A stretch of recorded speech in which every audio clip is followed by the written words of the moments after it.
kurios nemėgsta tokių negražių išsireiškimų, tai patikėkit, mielusios, pretenzijos tikrai ne man. Pretenzijos vienam lyriškiausių aukštaitijos poetų Jonui Strielkūnui, nes čia jis taip sakė. Vasaros gundimai tokie, kokius matė Jonas Strielkūnas.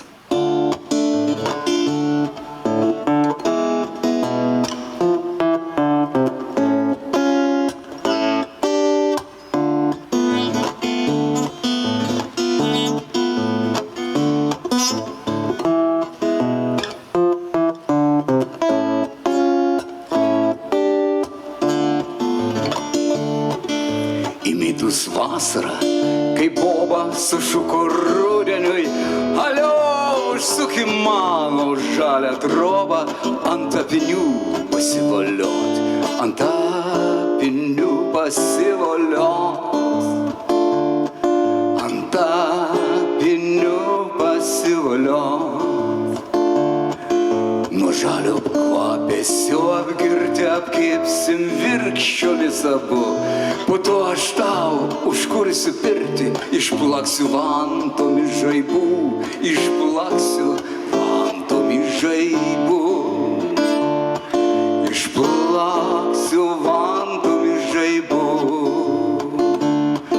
Ir tartumei Adomą nuogą laukan išleisiu, su garais ragauk rugsėjo karčią uogą, apaugdamas žvėries šeriais ragauk rugsėjo uogą, apaugdamas žvėries šeriais ragauk rugsėjo karčią uogą,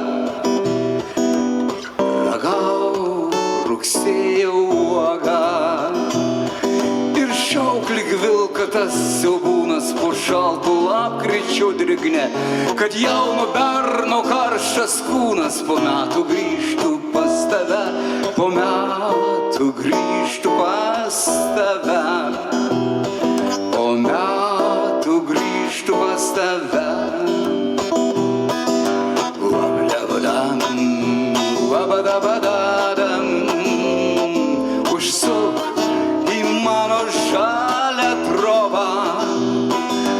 Labadabadam, labadabadam, ant apinių pasivoliot, ant apinių pasivoliot, ant apinių pasivoliosim.